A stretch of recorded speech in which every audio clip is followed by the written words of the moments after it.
साथियों, आप सभी लोगों का आज के मीटिंग्स में मैं धर्मेंद्र कुमार तहे दिल से स्वागत करता हूं। दोस्तों, मीटिंग को स्टार्ट करने से पहले कुछ बातें हैं जिनको ध्यान देना बहुत जरूरी है। जैसे कि सबसे पहले तो आप सभी लोग प्लीज अपने आप को म्यूट करके रखें ताकि मीटिंग में किसी भी तरीके का डिस्टरबेंस ना हो। इसके साथ साथ आपको इस मीटिंग को पूरी तरीके से ध्यानपूर्वक तरीके से आपको देखना है और सुनना है, क्योंकि दोस्तों जो आज का जो हमारा मीटिंग है बहुत ही जबरदस्त होने वाला है। क्योंकि जिसका हमें बहुत समय से बेसब्री से इंतजार था, वो प्रोडक्ट्स दोस्तों हमारे बीच में लॉन्च होने वाले हैं आज की मीटिंग के माध्यम से, और उनका प्रॉपर तरीके से एजुकेशन मिलने वाला है एग्रीकल्चर सेक्टर का। तो इसलिए सभी लोग अपने आप को म्यूट करके रखें और मीटिंग को लास्ट तक जरूर देखें। और दोस्तों, ज्यादा समय न लेते हुए मैं आप सभी लोगों के बीच में इन्वाइट करना चाहूंगा। आज की मीटिंग को लेने के लिए हमारे बीच में एक बहुत ही ग्रेट पर्सनालिटी उपस्थित है, जिनको दोस्तों इस बिजनेस का बहुत ही प्रैक्टिकल अनुभव है। और दोस्तों, जो कि हमारी कंपनी के एमडी सर हैं, तो मैं आप सभी लोगों जोरदार तालियों के साथ इनवाइट करना चाहूंगा हमारे great leader, great mentor and great senior mister Randhir sir. Welcome है सर आपका। Sir Dharmendra ji, thank you. सभी डिस्ट्रीब्यूटर्स को मेरा प्यार भरा नमस्कार। और आप सब लोगों के मेहनत के कारण, आप सब लोगों के विश्वास और डेडिकेशन के कारण दोस्तों पिछले 2.5-3 साल के अंदर हम लोग 75 प्रोडक्ट लॉन्च करने में कामयाब रहे। और उसी श्रृंखला में हम लोगों ने अगले कुछ दिनों के अंदर 25 नए प्रोडक्ट लॉन्च करने का वादा जो आप लोगों से किया था, उसी कड़ी में 4 प्रोडक्ट हम लोग पिछले हफ्ते लॉन्च कर चुके हैं और 4 प्रोडक्ट की लॉन्चिंग आज है। और इन प्रोडक्ट्स का जो इंतजार था वो बहुत लंबे समय से था। इन प्रोडक्ट्स का ये जो प्रोडक्ट्स है आपके बिजनेस में एक मील का पत्थर साबित होंगे, क्योंकि हम लोग दोस्तों ऑर्गेनिक फार्मिंग के ऊपर प्रोडक्ट लॉन्च करने जा रहे हैं। अभी ऑर्गेनिक फार्मिंग के हम 4 प्रोडक्ट लॉन्च कर रहे हैं, लेकिन अगले 1 से 2 महीने में 2 से 3 और नए प्रोडक्ट लॉन्च करेंगे। लेकिन आज इन 4 प्रोडक्ट्स के बारे में हम लोग डिटेल से जानेंगे, डिटेल से इनके बारे में चर्चा करेंगे।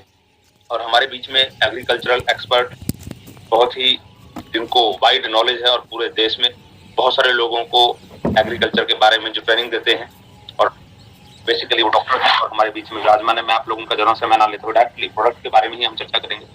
जो 4 प्रोडक्ट आज लॉन्च करेंगे, उन 4 प्रोडक्ट की डिटेल हमारे बीच में रखेंगे। शायद वो आवाज मेरी उन तक पहुंच रही है, जो बहुत ही जिनका जबरदस्त नॉलेज है एग्रीकल्चर के बारे में और बहुत ही जिनकी रिसर्च है, स्टडी है। बेसिकली वो डॉक्टर हैं और अभी भी रिसर्च उनका कंटिन्यू है। तो मैं आप सब लोगों के सहयोग से हम ज्यादा समय ना लेते हुए वेलकम करते हैं डॉक्टर सुनैना जी। अगर उनकी आवाज, हमारी आवाज उन तक पहुंच रही है तो प्लीज डॉक्टर सुनैना जी आए और आगे की मीटिंग को कंटिन्यू करें। हेलो, हेलो, आज ऑडिबल है सर सबको? जी बिल्कुल, आपका स्वागत है ma'am, welcome. Thank you so much, sir. So, good evening to all of you. Myself, Dr. Sunaina, and I have qualified as a MSc in Agriculture and pursuing for the PhD. So, जैसे कि आज सबको पता है कि आज हम इस सेशन में हैं रिगार्डिंग ऑर्गेनिक फार्मिंग। सो ऑर्गेनिक फार्मिंग की अगर बात करें, सबसे पहले हमें पता होना चाहिए कि एग्रीकल्चर के रिगार्डिंग क्या प्रॉपर नॉलेज होनी चाहिए। एग्रीकल्चर क्या है? ये एक लैटिन वर्ड से डिराइव्ड है, जिसका एग्री का मतलब होता है सॉइल और कल्चर का मतलब होता है कल्टीवेशन। अगर हम बात करें, कोई भी फसल लगा रहे हैं, हम कोई भी क्रॉपिंग कर रहे हैं, सबसे पहले सीड है। अगर सीड लगाएंगे तो ही आगे हमारी आगे क्रॉप आएगी। और ऐसे है कि कुछ क्रॉप्स ऐसी हैं जो बेस्ड हैं कि हम सोइंग करें और आगे क्रॉप्स हों, और कुछ ऐसी है जिनकी हम डायरेक्टली जड़ें लगाते हैं। तो agriculture in all over the world एक बहुत ही इम्पोर्टेंट रोल प्ले करता है किसी भी कंट्री की इकोनॉमी में। सो नेक्स्ट स्लाइड सर। तो एग्रीकल्चर के लिए सबसे बेसिक रिक्वायरमेंट्स क्या होती है? सबसे पहली बेसिक रिक्वायरमेंट है हमारी मिट्टी, सॉइल। अगर सॉइल हमारी फर्टाइल है, फिर ही आगे हम जो भी हमारी फसल लगा रहे हैं, आगे जो भी क्रॉप लगा रहे हैं, चाहे वो मेज है, शुगर केन है, कॉटन है, या फिर कोई भी और क्रॉप है, ठीक है, फिर ही वो आगे अच्छी आएगी। अब जैसे ऑर्गेनिक फार्मिंग की बात चल रही है, क्यों जरूरी है organic farming? Because organic farming मतलब कि विदाउट मिट्टी को नुकसान पहुंचाए हम मिट्टी को पोषण दे रहे हैं, न्यूट्रिशन दे रहे हैं और उसकी फर्टिलिटी को आगे बढ़ा रहे हैं, ठीक है। तो फर्टिलिटी कैसे बढ़ेगी? जब हम ऑर्गेनिक प्रोडक्ट्स यूज करेंगे। वही अगर हम केमिकल बेस्ड प्रोडक्ट यूज कर रहे हैं, केमिकल बेस्ड प्रोडक्ट का क्या है कि हाँ, उसके हमें अच्छे रिजल्ट मिल रहे हैं। हमने केमिकल यूज किया, for the very first time हमें बहुत अच्छी यील्ड मिली, जो कई बार तो कुछ फार्मर्स को तो डबल की यील्ड मिल रही है। But for the next time जब हम केमिकल यूज करेंगे, धीरे धीरे वो जो क्रॉप की यील्ड है, फसल की पैदावार है, वो कम होनी शुरू हो जाती है। ठीक है। रीजन बिहाइंड, जैसे कॉमन एग्जांपल लेते हैं, हम घर में नींबू पानी बनाते हैं, है ना। नींबू पानी के लिए अब हम क्या करते हैं कि चीनी डालते हैं, बट चीनी एक टाइम के बाद वो घुलनी बंद हो जाती है। क्यों? क्योंकि उसकी एक सॉल्युबिलिटी है कि वो पानी में एक लिमिट तक ही उसको डिसॉल्व कर सकती है, उसके बाद वो पानी में ऐसे ही रहती है। इन द सिमिलर वे जब हम केमिकल यूज करते हैं अपनी मिट्टी के ऊपर, केमिकल क्या है कि जब तक जितना मिट्टी उसको ले सकती है वो ठीक है, डिसॉल्व हो जाएगा, बट एक टाइम के बाद वो केमिकल मिट्टी के ऊपर ही जमना शुरू हो जाता है। रिजल्ट्स क्या आते हैं कि फिर उसके बाद हम कोई भी प्रोडक्ट दे रहे हैं वो मिट्टी के अंदर जा ही नहीं पाता। अब चाहे कोई भी फर्टिलाइजर है, कोई भी बायो फर्टिलाइजर है, ठीक है, वो तभी काम करेगा अगर वो मिट्टी के अंदर जाएगा। बट अगर मिट्टी के ऊपर ऐसी कोई लेयर बनी हुई है केमिकल की जो एक बैरियर की तरह काम कर रही है, तो उसका कोई रिजल्ट नहीं आएगा।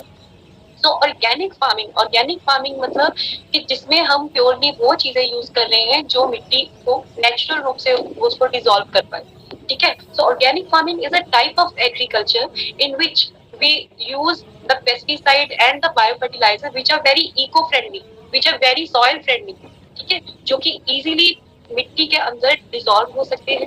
मिट्टी के अंदर जितने भी बैक्टीरियाज हैं, माइक्रोब्स हैं, उसकी फर्टिलिटी को, उनकी जो आगे अमाउंट है उसको इंक्रीज करें, ठीक है। अब मिट्टी के अंदर बहुत कुछ है, सबको पता है, माइक्रोब्स है, माइक्रोब्स में बैक्टीरिया आ जाती है, फंगस आ जाते हैं, पेस्ट आ जाते हैं।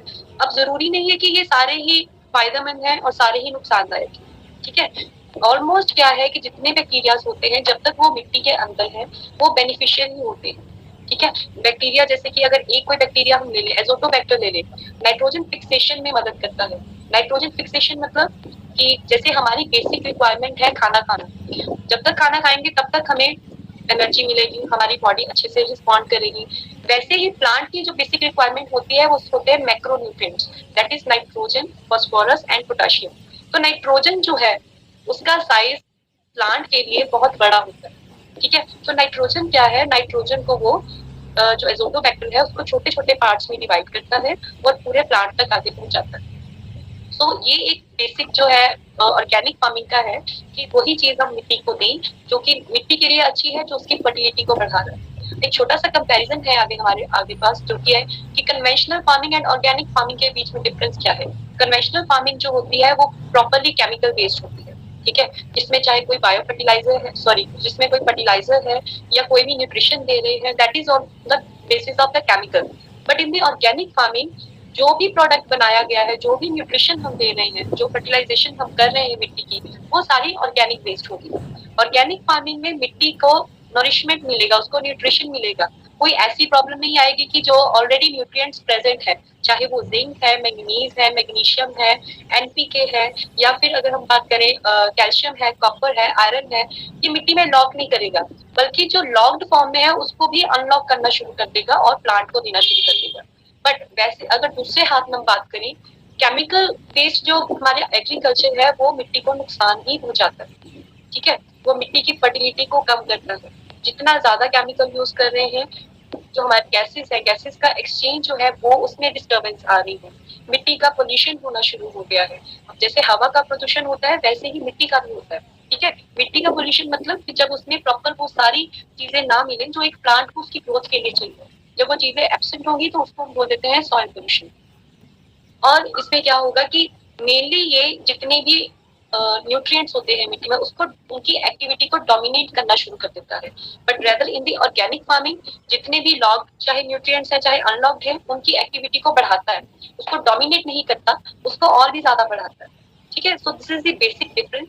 जब भी आप फार्मिंग कर रहे हो, एग्रीकल्चर कर रहे हो, आपने इस चीज का हमेशा ध्यान रखना है कि जो आप प्रोडक्ट यूज कर रहे हो दैट आर केमिकल बेस्ड और दैट आर ऑर्गेनिक वन, ठीक है। हमेशा प्रेफरेंस आपने ऑर्गेनिक को ही देनी है।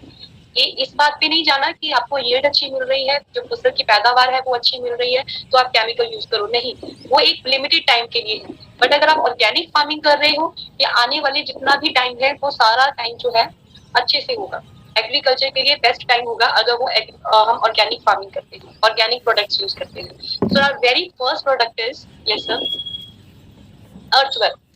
अर्थवेल क्या है कि एक ऐसा प्रोडक्ट है जो कि बेसिकली ग्रैनुलर फॉर्म में है, ठीक है, ग्रैनुलर फॉर्म में है। मतलब अभी जैसे मैंने बात की कि केमिकल यूज कर रहे हैं, वेरी बेसिक एग्जांपल लेते हैं कि अब हम सभी अपने घर पे हैं या किसी ऑफिस में बैठे हैं, अब हमारे सर के ऊपर एक छत है, ठीक है। अब चाहे बारिश आ जाए या धूप होती है तो वो हमें अफेक्ट नहीं करती। क्यों? क्योंकि दोनों के बीच में एक बैरियर आ जाता है, एक रुकावट आ जाती है। सिमिलरली जब हम केमिकल यूज करते हैं, केमिकल जितना डिसॉल्व हो सकता है वो हो जाता है मिट्टी में, बट जो बच जाते हैं रेजिड्यूज जिसको बोलते हैं, ठीक है, जो रेजिड्यूज बच जाते हैं वो क्या करते हैं, मिट्टी के ऊपर लेयर बनानी शुरू कर देते हैं। अब वो लेयर एक बैरियर की तरह काम करना शुरू कर देती है, ठीक है। तो अर्थवेयर क्या है कि ये एक ग्रैनुलर फॉर्मुलेशन पे बेस्ड है, मतलब दानेदार प्रोडक्ट है कि इसकी आप स्प्रे नहीं करवाओगे, ना ही इसको आप ऐसे पानी में मिक्स कर सकते हो। इसको अगर देना है डायरेक्ट आप ब्रॉडकास्टिंग करोगे, ब्रॉडकास्टिंग मतलब हाथों के फैलाव से ऐसे डायरेक्ट खेत के ऊपर दोगे, या स्लरी में बना के मिला के दे सकते हो, या फिर आप इसको जैसे सूखी मिट्टी है उसमें मिला के डायरेक्ट खेत के ऊपर चिपका दो। बेसिक इसका फॉर्मुलेशन ग्रैनुलर होने का ये है कि जब ये ग्रैनुलर फॉर्म में है तो धीरे धीरे मिट्टी के अंदर डिसॉल्व होना शुरू होगा, कि ऐसे नहीं है जैसे बाकी प्रोडक्ट की अगर हम बात करें लिक्विड में है इंस्टेंट रिजल्ट मिल जाते हैं, नहीं। इसका जो है ये स्लो प्रोसेस है थोड़ा, 3 महीने इसको कम से कम, मतलब 3 महीने तक पूरी तरह डिसॉल्व हो जाता है, और उस 3 महीने के दौरान ये पूरे 3 महीने मिट्टी को न्यूट्रिशन प्रोवाइड करता है, ठीक है। अब ये ग्रैनुलर फॉर्म में है, धीरे धीरे डिसॉल्व होगा, इसलिए ये एक लॉन्ग लास्टिंग टेक्निक है, लॉन्ग लास्टिंग टेक्नोलॉजी है कि रिजल्ट्स इसके आपको लंबे समय तक देखने को मिलेंगे। अब ठीक है ग्रैनुलर फॉर्म में तो है, बट इसकी कंपोजिशन क्या है, इसमें आपको बेसिकली ह्यूमिक एसिड मिलेगा, साथ में विटामिन मिलेंगे, अमाइनो एसिड्स मिलेंगे एंड सीवीड मिलेगा। ह्यूमिक एसिड जो है एक, आप हम सबको पता है एक एलिमेंट होता है, एक चीज होती है मिट्टी में, ह्यूमस। ह्यूमस जो है बेसिकली जो डेड मटेरियल्स होते हैं, चाहे वो डेड प्लांट्स हैं चाहे वो डेड एनिमल्स हैं, ठीक है, उससे होगा। So please wait a minute, थोड़ा टेक्निकल।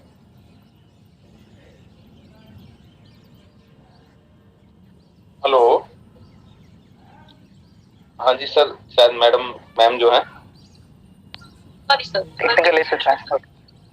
ये सर कंटिन्यू करें। Yes ma'am.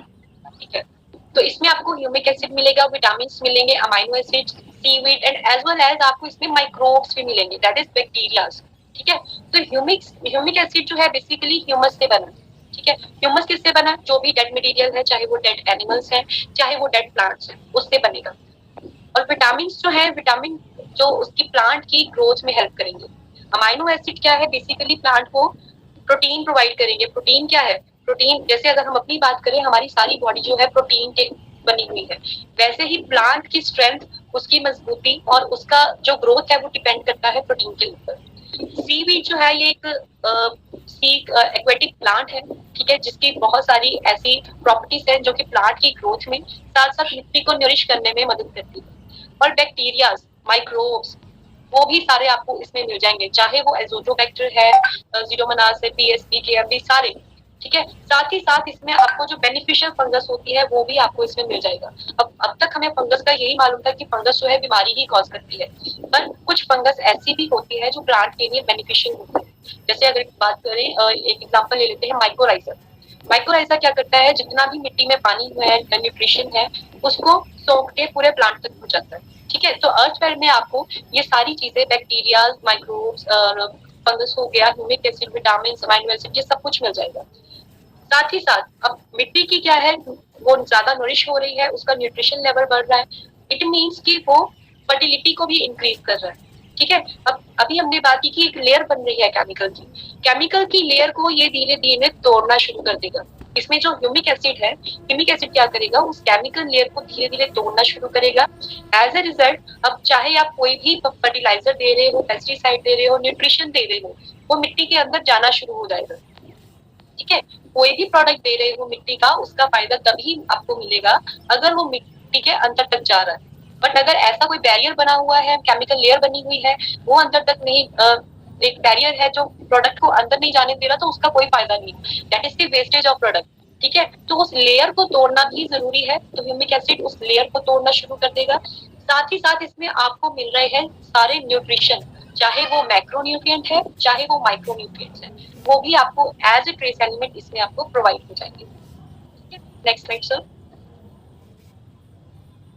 अब बेनिफिट्स क्या है, बेनिफिट्स हमने सारे पढ़ लिए कि इसमें आपको माइक्रोब्स मिल रहे हैं, ह्यूमिक एसिड मिल रहा है, लॉन्ग लास्टिंग टेक्नोलॉजी है, कार्बन और नाइट्रोजन की रेशियो को बना के रखता है। कार्बन और नाइट्रोजन जो है ये एक मैक्रोन्यूट्रिएंट्स में आ जाते हैं, ठीक है, प्राइमरी नीड है प्लांट की, और उसकी रेशो को बना के रखेगा।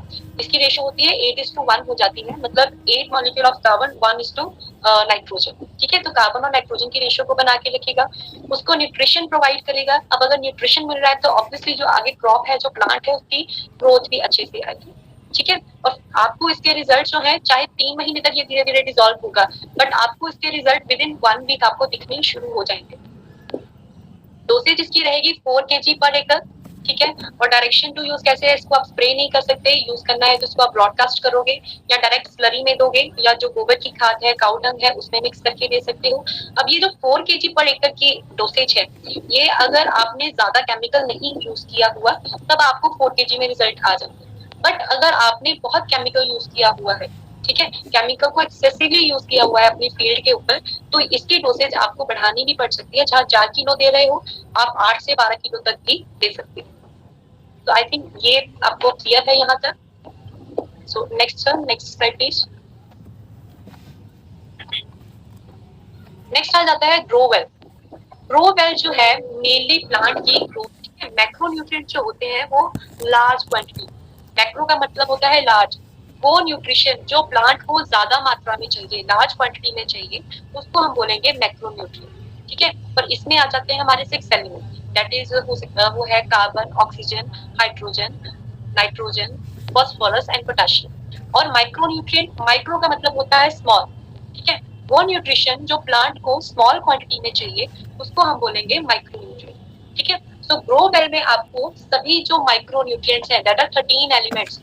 13 एलिमेंट्स कौन कौन से हैं? बहुत सारे हैं, zinc, manganese, magnesium, copper, iron, cobalt, molybdenum, manganese, sulphur, silicon and many more. ठीक है, ये सारे आ जाते हैं माइक्रोन्यूट्रिएंट्स में। अब माइक्रोन्यूट्रिएंट्स क्या ऐसे है, जब भी प्लांट में डेफिशिएंसी आती है, कभी भी ऐसे नहीं है कि एक माइक्रोन्यूट्रिएंट की कमी आएगी। अगर एक की आती है, क्योंकि सबके जो ऑलमोस्ट सिम्टम्स होते हैं वो सेम होते हैं, सब में पत्ती का पीला होना लाजमी है, कि जो लीफ है वो येलो होगी, या फिर प्लांट की ग्रोथ रुक जाएगी, या फिर जो फ्रूट है उसका साइज प्रॉपर्ली नहीं आता। ठीक है, तो ऑलमोस्ट डेफिशिएंसी सिम्टम्स जो होते हैं सेम होते हैं, बट कुछ सिम्टम्स जो है, कुछ जैसे जिंक की बात करें, अब जिंक की कमी में क्या होता है कि जब प्लांट की लीव्स होती है वो जलनी शुरू हो जाती है, बर्न लीव हो जाती है। अगर आयरन डेफिशिएंसी की बात करें, आयरन डेफिशिएंसी में क्या होता है कि जो प्लांट की लीफ होती है वो येलो रहती है, पर उसकी जो नसें होंगी, वेन्स होंगी, वो ग्रीन कलर की रहती है। ठीक है, तो इनके पैटर्न के अकॉर्डिंग तो ठीक है कि अगर आयरन है तो आपको एग्जैक्ट पता है आयरन की कमी है, बट ऑलमोस्ट सभी केसेस में क्या होता है कि सब में सिम्टम सेम आते हैं। ठीक है, तो अगर माइक्रोन्यूट्रिएंट की डेफिशिएंसी आ रही है तो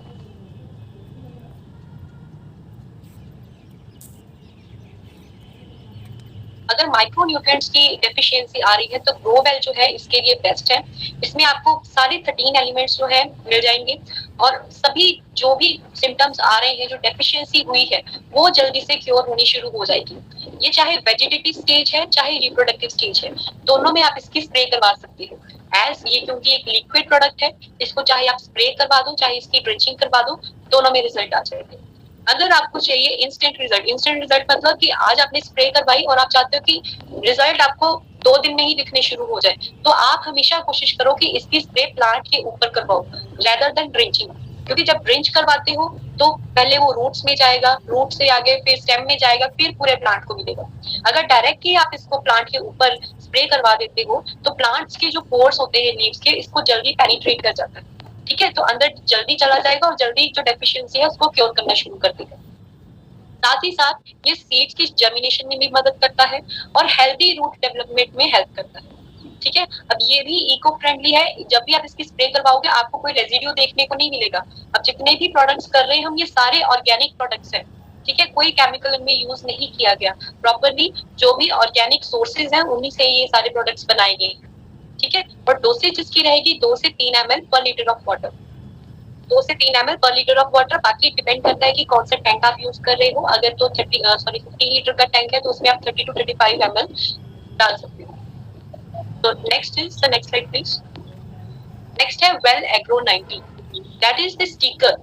ठीक है, अब कोई भी प्रोडक्ट दे रहे हो, जैसे आपने ग्रो वेल दिया अभी, अब ग्रो वेल दिया है तो अकेला मान लो दे दिया, स्प्रे करवा दी और कुछ ही देर बाद बारिश आ गई, प्लांट के अंदर कोई भी प्रोडक्ट जाने में टाइम लगता है। ठीक है, ऐसे नहीं स्प्रे करवाई साथ ही में वो एब्जॉर्ब हो गया, साथ ही में पेनिट्रेट हो गया, नहीं, उसको एक टाइम लगता है कि अगर आपने स्प्रे करवा दी, साथ ही में बारिश आ गई बट उसी दौरान वो पेनिट्रेट नहीं हुआ, सारा वॉश आउट हो जाएगा, तो प्रोडक्ट की वेस्टेज हो जाएगी। तो इसीलिए आपने जब भी ग्रो वेल देना है या नाइट्रो वेल देना है, उसमें आपने वेल एग्रो 90 को मिक्स करना ही करना है, क्योंकि ये as a sticker, penetration, penetrator, translaminator सभी तरह काम करता है। ठीक है सर, नेक्स्ट स्लाइड प्लीज। अगर इसकी वर्किंग की बात करें, ये एज ए स्प्रेडर भी काम करता है। स्प्रेडर मतलब कि आपने कोई प्रोडक्ट दिया, ग्रो वेल में मिक्स करके दिया, तो जब आप स्प्रे करोगे तो वो जल्दी से पूरी पत्ती को कवर कर देगा, पूरी पत्ती के ऊपर फैल जाएगा, स्प्रेड हो जाएगा, तो एज ए स्प्रेडर भी काम करता है। वेटर मतलब जो लीफ है, जो प्लांट है, उसके मॉइस्चर लेवल को बना के रखता है, पत्ती को सूखने नहीं देता। स्टिकर, स्टिक हो जाता है पूरा स्टिकर की तरह। अब जैसे हम छोटे होते स्कूल जाते थे, है ना, स्कूल में क्या करते थे, नोटबुक्स होती थी, उसके ऊपर एक ब्राउन कवर चढ़ाते थे, ब्राउन कवर के ऊपर एक और cover, transparent cover, so that कि जो अंदर वाला कवर है वो खराब ना हो। ये भी वैसे ही काम करता है कि जो आपने प्रोडक्ट दिया है उसको स्टिक कर देता है, उसको चिपका देता है प्लांट के साथ, और एज ए ट्रांसलैमिनेटर की तरह काम करता है, उसके ऊपर ट्रांसपेरेंट लेयर बना देता है। ठीक है, अब जितनी जल्दी वो अंदर पेनिट्रेट हो जाएगा उतनी जल्दी एक्टिवेट हो जाएगा, अपने काम करना, एक्टिविटी करना शुरू कर देगा। ठीक है, तो इसकी जो डोसेज है वो रहेगी 0.5 to 1 ml पर litre of water. 0.5 to 1 ml is sufficient. अगर फिर 15 लीटर की टैंक है तो उसमें 5 ml आप दे सकते हो। Clear sir? So next slide please. Next है drop well. Yes, drop well जो है ये क्या है, कि ऐसा प्रोडक्ट है जो मेनली फ्रूटिंग स्टेज हो गई, ब्लूमिंग स्टेज हो गई, दोनों के लिए फायदेमंद है। ठीक है, अब जैसे बहुत सी हमें ऐसी क्वेरीज आती हैं कि मैम जो फ्रूट है वो टाइम पे नहीं आ रहा, या फ्रूट प्री ड्रॉपिंग होनी शुरू हो गई है, ठीक है, प्री ड्रॉपिंग शुरू हो गई है, उसका साइज अच्छे से नहीं आ रहा, या फिर साइज ठीक है, सब कुछ ठीक है, बट अपीयरेंस जो है वो अच्छी नहीं है, उसके ऊपर दाग आने शुरू हो गए हैं। दैट इज बिकॉज ऑफ, हो सकता है कि वो फंगस के कारण हो सकता है कि उसमें किसी न किसी कमी आ रही है, ठीक है, न्यूट्रिशन की कमी आ रही है, उसके कारण हो सकता है। अब प्लांट को जब फ्रूटिंग स्टेज आती है, फ्रूटिंग स्टेज के दौरान ब्लूम और कैल्शियम जो है, बोरॉन और कैल्शियम जो है भरपूर मात्रा में चाहिए। बोरॉन और कैल्शियम क्या करता है कि प्लांट में जो सेल्स होते हैं, जो उनकी कोशिकाएं होती है, ठीक है, उसको ज्यादा से ज्यादा आगे बनाने में मदद करता है। अब जितने ज्यादा सेल्स बनेंगे, फ्रूट का साइज उतना ही ज्यादा बढ़िया होगा, उतना ही ज्यादा बड़ा होगा। जितने सेल्स कम बनेंगे, जितना बोरॉन और कैल्शियम की कमी आती जाएगी, जो उसका साइज है वो छोटा रहना शुरू हो जाएगा, और एक टाइम ऐसे आएगा कि फ्रूट जो है प्री मेच्योर, मतलब मेच्योर होने से पहले ही नीचे गिरना शुरू हो जाएगा। तो उसका जो फ्रूट जो है छोटा है, जिसका साइज प्रॉपर नहीं है, ऊपर दाग आए हुए हैं, तो उसकी मार्केट वैल्यू ऑब्वियसली फिर ज्यादा नहीं बढ़ती। तो अगर कोई ऐसी कंडीशन आ रही है, उसमें आपने यूज करना है क्रॉपवेल। ठीक है, क्रॉपवेल क्या करता है, ये जो भी फ्रूट है, fruit in the sense flower के आगे, फ्लावर के बाद जो चीज बन रही है फ्रूट, चाहे वो फ्रूट्स वाला फ्रूट है या वेजिटेबल है, that is called it as a fruit. ठीक है, तो फ्रूटिंग स्टेज जो होगी वो बढ़िया बनाएगा, सेल की जो डिफरेंशिएशन है, जो मल्टीप्लिकेशन है, उसको आगे बढ़ाएगा। जितने ज्यादा सेल बनेंगे उतना ज्यादा फ्रूट बड़ा होगा। साथ ही साथ फ्रूट का जो लस्टर होगा, जो उसकी अपीयरेंस होगी, उसको अच्छा बनाएगा। और इसके साथ एक और बेनिफिट मिल जाता है कि जो फ्रूट है या वेजिटेबल है, उसका जो टेस्ट है उसको भी बढ़िया करता है। ठीक है, और ये देखो, ये सारी चीजें हो रही है कैसे, ऑर्गेनिक वेस्ट, कोई केमिकल नहीं यूज कर रहे, ठीक है, कोई रेसिड्यू नहीं आ रहा किसी चीज का। प्लांट के लिए, मिट्टी के लिए भी बेहतर है, और आगे जो कंज्यूम कर रहे हैं हम, जो ह्यूमन बींग्स जो हमें जो कंज्यूम कर रहे हैं इन फ्रूट्स को, इन वेजिटेबल्स को, हमारे लिए भी हेल्दी है। ठीक है, तो ये प्लांट के फ्रूट के साइज को इंक्रीज करेगा, प्री ड्रॉपिंग से बचाएगा, साथ ही साथ उसके जो सेल्स है उसको ज्यादा से ज्यादा बनाएगा, और उसके टेस्ट और लस्टर को भी बना के रखेगा। अब ऑब्वियसली ये सारी चीजें हो रही हैं, तो उसकी मार्केट वैल्यू जो होगी वो भी ज्यादा होगी। अब कई बार ये कंडीशन आती है कि जब आप हार्वेस्टिंग कर लेते हो, ठीक है, फ्रूट जो है या वेजिटेबल है, आपने उसको तोड़ लिया और मार्केट तक लेके जाना। अब ऐसे ही नहीं है कि आज आपने किया तो आज शाम को ही ले गए। कई बार क्या होता है, फ्रूट जो वेजिटेबल है मार्केट में बड़ा रहता है, ये उसकी शेल्फ लाइफ को भी इंक्रीज करेगा। ठीक है, कि मार्केट तक जाते जाते जो फ्रूट है वो वैसे ही फ्रेश, वैसे ही रहेगा जैसे वो हार्वेस्टिंग टाइम पे था, वो बिल्कुल भी खराब नहीं होगा। ठीक है, नेक्स्ट स्लाइड सर। अब बेनिफिट्स इसके क्या है? एनवायरमेंट फ्रेंडली है बिल्कुल, क्योंकि कोई पोल्यूशन कॉज नहीं कर रहा, ये कोई रेजिड्यू नहीं छोड़ रहा मिट्टी के ऊपर, तो ये इको फ्रेंडली है, एनवायरमेंट फ्रेंडली है।